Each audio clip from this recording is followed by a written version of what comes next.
So I just kind of wanted to come on here and give you guys a little more insight on how I was able to move my business to 3 different locations and grow my clientele in each place that was able to buy me. I got my new car in El Paso. So in Virginia, you guys, just a little backstory to where you guys can kind of understand like how much I grew my business. In Virginia, I started lashing. I didn't have any clients. I went to high school out there, so it was kind of easier for me to gain my clientele out there because of the fact that I went to high school. I played sports. A lot of people knew me. So I kind of met people in Virginia from schooling and stuff like that. During COVID was when I started learning how to do lashes. I'm self-taught. I've taught myself everything I know, down to my marketing, down to my branding, and down to building my clientele and retaining clientele, as well as gaining new clientele. I've taught myself everything. I've kind of like just done my own research and took bits and pieces from things people have told me, or just stuff I learned all by myself, and just, you know, I just did it and it ended up working. But so in Virginia, I gained my clientele. I took off as soon as I quit my job. I was living with my child's father at the time, and he was taking care of the bills for me. I was just living like a princess, basically. He was taking care of me, so I didn't have to worry about anything besides paying my car note. My mom was paying my phone bill at the time, so I really had like free will to really like do what I wanted to without having too much pressure on me. So that definitely plays a huge role, and I'm appreciative for that position I was put in. But that wasn't always the case, y'all. So after I started lashing, I kind of just took off, and I really only took off, I think personally, because of my connections with people out there. I went to school out there. A lot of my friends, they grew up out there, so they definitely helped me a lot by just reposting my page and just like supporting me that way, as well as being my ambassadors. I am so thankful for my friends because I practiced on them for a very long time. Like I did 5-hour sets on them, and they just sat down and let me do it every single time. Without them, I definitely would not be able to have started this journey with lashing.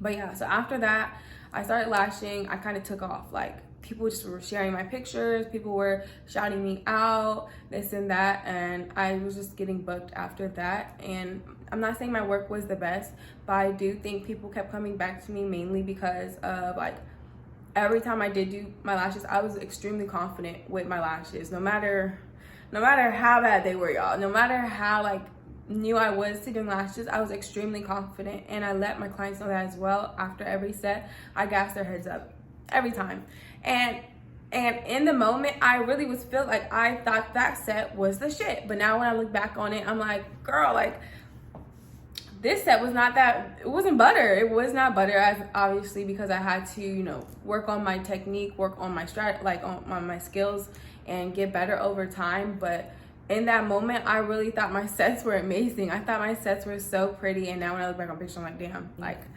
And then from there, this was my moment to take advantage of the fact that I have girls coming back to me, right? I have girls coming back to me, mainly I think based off my people skills, like I said.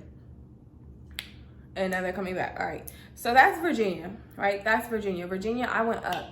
And up until about 2021, I moved out of Virginia. And during this time, 2021, when I moved, was my peak season in Virginia. I noticed like my clientele were growing extremely fast in the time I was moving. And like, I look back on it, I'm like, dang, like I should have stayed, but I'm not from Virginia, and I really wanted to move anyway. So I picked up, moved to Texas, in El Paso, Texas. I started lashing out there at a lash studio. Mind you guys, I don't know anybody in El Paso, Texas. I don't know anybody in Texas in general besides my mom and my sister and my brother. They were the only people I knew in Texas. I didn't have family out here. I didn't have friends who went to school out here. I didn't know anybody. I started from scratch. So out here in El Paso, I was looking for a job. I was applying to everything. I was applying for T-Mobile. I think I applied to some other jobs, but around the place where my mom lived, there was a lash and nail place. So I was not, at this point, I did not know what the setting was going to be like, because I thought it was like a studio. Like each room was a different studio. You do nails and you do lashes in here. No, it was a nail spa, and they do lashes in the back, as in the same place they do waxes.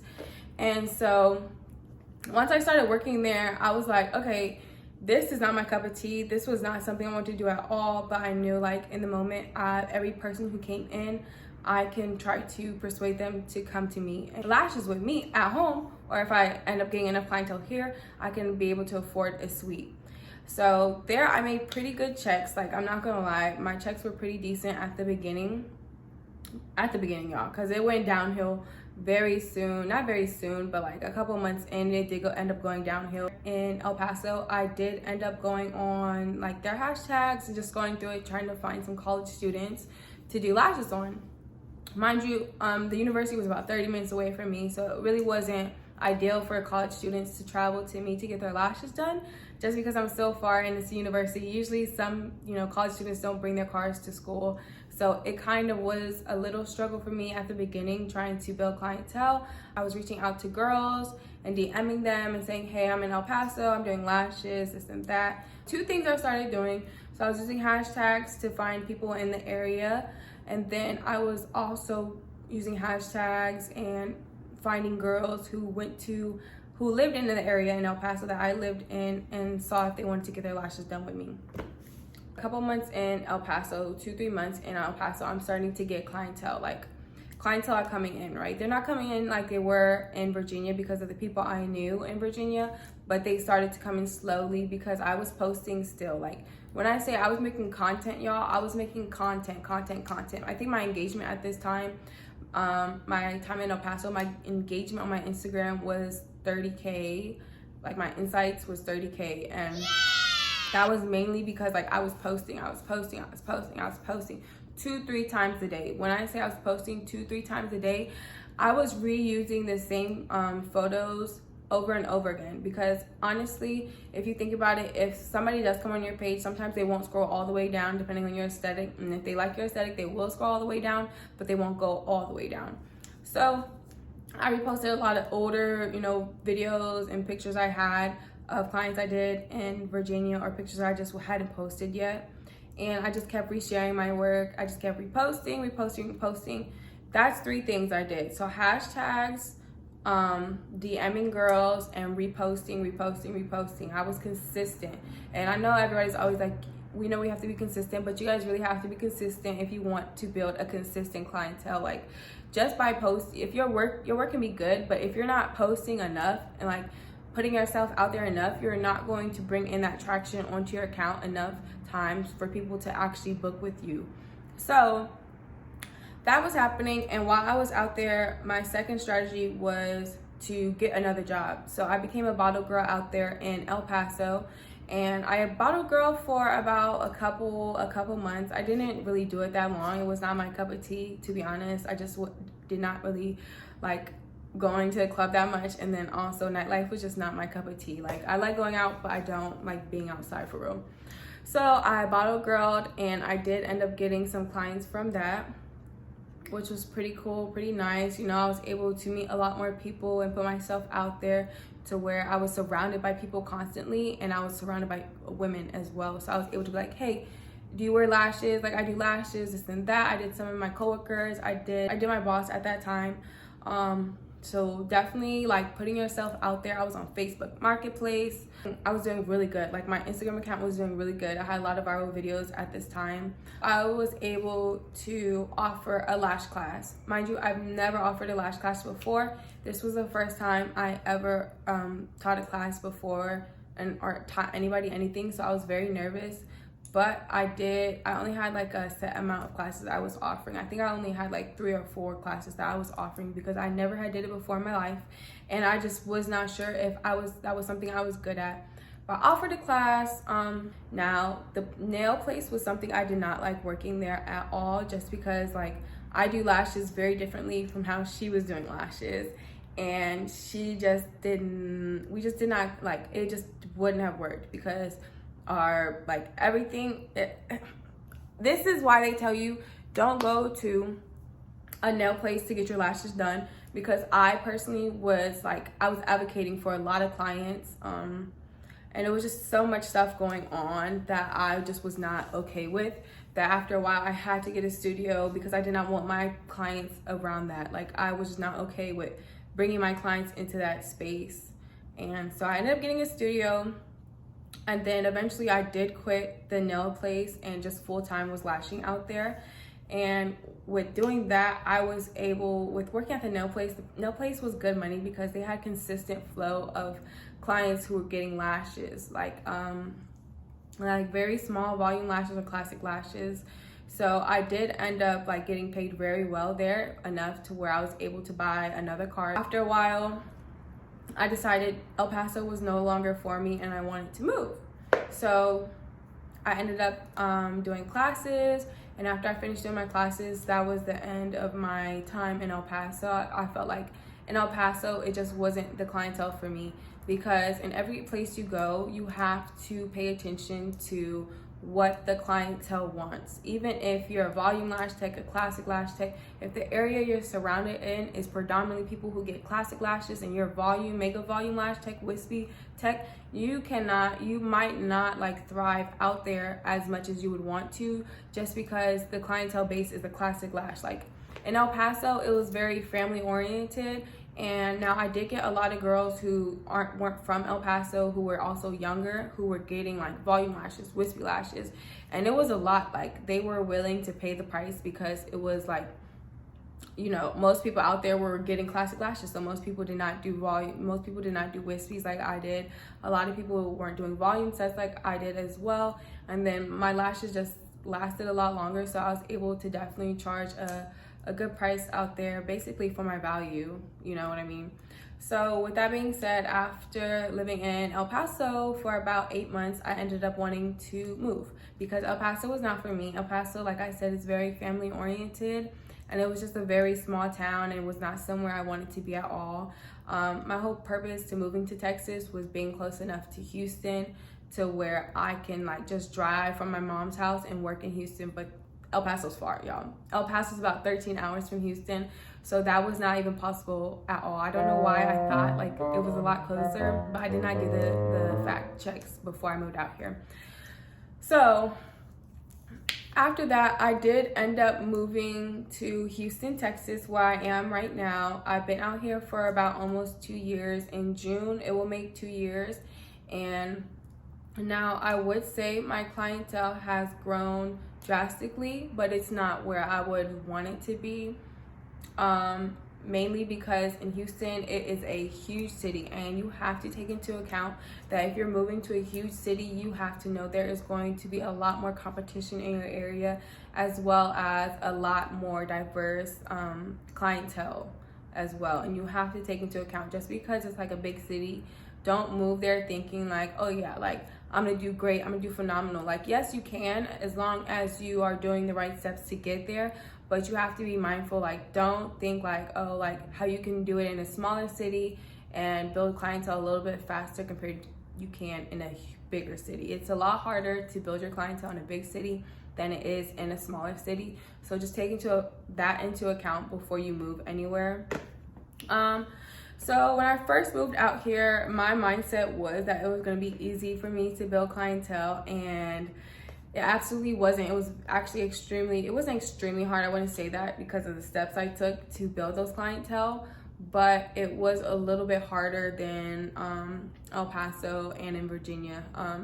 Out here in Houston, I lived kind of in the suburban area when I first moved out here, which was 45 minutes at least from Houston, Texas, from like this downtown city. And if you know anything about Houston, you know that's kind of far, because everywhere in Houston is about an hour, and there's a lot of stuff you can do in downtown, down south and stuff. So yeah, I lived far away, but when I first came here, I was under the impression I was going to be able to get a lot of girls in, because prior to me moving to Houston, while I was in El Paso, I was using hashtags for Houston for about a couple months prior to that, as well as I was DMing girls. I was letting them know I was following girls in Houston. I was following bottle girls. I was DMing bottle girls. Mind you, I had about 9 ambassadors. Before I moved out here, I had about 9 ambassadors that I was going to do lashes for free. That way I can just promote my business and get my name out there, because I didn't know anybody in Houston either. But I knew these girls, they were bottle girls. I didn't know them, but I knew that these girls were bottle girls, and they were able to help me get my name out there. Now, I will say having ambassadors is a little tricky situation, because you have some people who will take advantage of that and not do their best at marketing for you as you would want yourself. So you always have to keep that in mind. But I had a lot of great ambassadors who did so much for me, who brought me a lot of clientele, who are amazing people, and I'm so thankful for them. And but just keep into account that you're giving away free sets.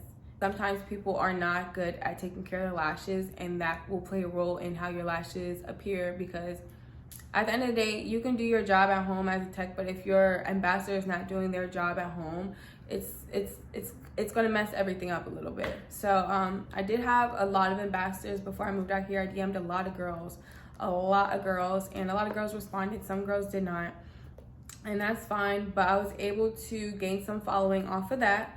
And then after a while, my clientele was not building as fast as I wanted to. And I think my main reason was because like a lot of the girls who did DM me at the time, like who wanted to book a set with me, they were like down south. Like they were far away from me, and they weren't willing to drive that far just because like they could find a closer tech and who does just as good. And my prices were still the same as they were in El Paso, so they were pretty expensive. So it's like, they're like, oh, I don't know, she was just posting in El Paso, she gives very scammy vibes. You know, Houston is a big city, so people expect people to be scammers. I get that, I respect. I worked at Hooters, and I also worked at another lash place, but this time it was an actual lash studio.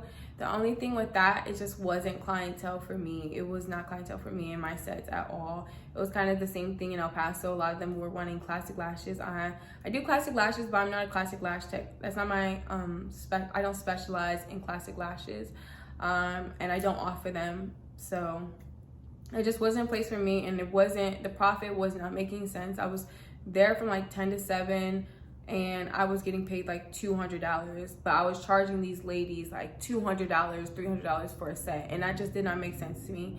So I quit that job. During that time, I was also door dashing. I was putting my cards in bags, and I was giving people their food. So that was a great way for me to market myself as well as get paid. So, and then I would also drive around Houston and just put my flyer up on gas stations. And then in Houston, I did go to the mall a few times, just handing out my cards to the girls and asking them to follow my lash page. So I was definitely putting myself out there. If you're going to own a business, you cannot be scared to put yourself out there and be scared to talk to people, because if you are going to be an introvert, it's going to be a lot harder for you to gain clientele compared to people who are okay with like talking to people, meeting new people. And that's also a huge thing. You have to be a people person when it comes to building a clientele, because these people are coming to you, they don't even know you, but you want them to trust you and to keep coming back to you. You have to make that person feel comfortable, feel safe, and you also have to make sure you're vocalizing a connection with them. Like you're making a connection with them and a bond, like kind of like a friendship. Like at the end of the day, you want to treat your clients like clients, but you also want to build a very strong bond to where it's like it feels like they're cheating on you if they go to somebody else. You know what I mean? So I'm very like that kind of person. Like I'm very outgoing, and when I meet people, I like to make them feel like we're besties. Like we're besties for the resties. Don't ever leave me. So I do put myself out there. Mind you, I have not always been like that. I was very much an introvert before in Virginia. I did not really talk to a lot of my clients. I kind of just sat there and like I said, after the set, I just gassed them up. Like that was it. That was really it. Sometimes I think some of my clients I did talk to, but I really was not extroverted. So after that, I did end up working at Hooters, and my goal with Hooters was to do all the girls who work there's lashes and hopefully do their friends, do their sisters, and so on. And when I started working at Hooters, it worked for me. But the only thing with Hooters, I did not take into account that the people coming in to eat at Hooters was majority men. So that really like kind of stumped me. And when it came to building my clientele, because eventually I was able to do a lot of my coworkers' lashes, and I did some of their friends as well, some of their family members, and that helped me drastically. Like, I got so discouraged, like, and this will happen because like it's not easy to build your business from the ground up, but in a new place, in a new city. And mind you, this is my 3rd time I'm doing this, so I'm kind of like tired, like damn, can I catch a break? So I got kind of discouraged, even though I still had some clients. I did have clients that would keep coming back to me and referring me to their friends and stuff. But like, I did get discouraged after a while, and I stopped posting as much, and I watched my insights tank. Like, when I say I watched them tank, I watched them tank all the way to the ground and hit rock bottom, baby. I watched them just go all the way down. And so when that happened, I really got discouraged, and I just did not want to do lashes anymore. I was like, this is not for me no more. Like, it's not working. My clientele is not growing as fast as I wanted it to. But after that, I did stay, you know, I just tried to get back on my consistency flow. I was still promoting my business to other people. My clients were really like the main thing that brought me back into lashing, and my passion with it, because of how much they rode for me. Like, when I say my clients did not play about me, and this is why I say it's very important to build like a good bond with your clients, because my clients are my girls. They ride for me so much that they make me feel like, okay, like, I'm really good at this. Like, this is something I need to not play with. And so during this time, when I lived 45 minutes from downtown, I ended up selling strip lashes, and I sold out. Like, that same day, I think I sold out in like 6 hours, and I was so happy because I was like, wow, like, even though I don't have as many clients out here, I was able to sell a virtual product and sell out because of all the clients and connections I had in the other cities I lived in and built. Like, those clients still love me. The love that this is also why I say it's so important. Build that connection with your clients, because my clients rode for me so bad that I was able to kind of build up that courage to get back on Instagram and post a lot more. And slowly but surely, my engagement is going back up. But I'm still not as consistent as how I used to be with posting 2 to 3 times a day. And I know that's like my biggest challenge right now is that, but I'm going back to it. I just y'all, Instagram is so stressful sometimes. Like your video can be beautiful, your work can be amazing, and then it's still slept on, and that's like, it's very frustrating to see that. But there is times that it happens. It's not always going to be like a viral video. I've had quite a few viral videos, and you know, that's exciting. But after a while, it's like, it's just a viral video. I'm gonna wrap this video up, but all I have to say is, y'all, when it comes to building your brand and your business, you have to stay consistent. You have to build that connection with your clients, and you have to be comfortable with putting yourself out there. And I hope these tips helped you and kind of just got the understanding of where I am now. Right now, I do have a pretty good consistent flow of clients and a very great connection to them, and I love each and every single one of my clients. I've done a couple classes out here as well. And I do sell some virtual products like an ebook. I will eventually be getting back into selling some more products with Lashing. I'm very excited for that journey, and I'm so excited to be back on like feeling confident and feeling comfortable with my lashes again, and also my business and my brand. And I'm just so thankful for all the people I met along the way that helped me build my business. Sorry if my voice is gone, y'all. I just came back from vacation and the time was had. But yeah, y'all follow me on Instagram if y'all want to just stay updated with my journey back up to the top. And I am actually planning another move very soon, so be on the lookout for that. I might be coming to your city or a new city, who knows. But just go ahead, check out my lashes. If you want some more information, I will be dropping some just lash gems on this page as well. Thank y'all for listening. If this video was everywhere, I'm sorry. I'm still kind of getting used to looking at the camera, but yeah, if y'all want any tips or tricks about how to gain clientele, how to start lashing, what products you'll need, what products you won't need, things you will need, what helped me with my retention and retaining my clients, just let me know and I can definitely answer those questions for you.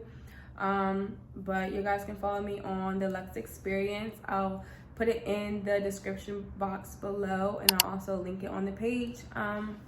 Lashing is not easy. When I started, it wasn't as saturated as it is now, but everything is saturated. Don't feel discouraged just because people are saying it's overly saturated.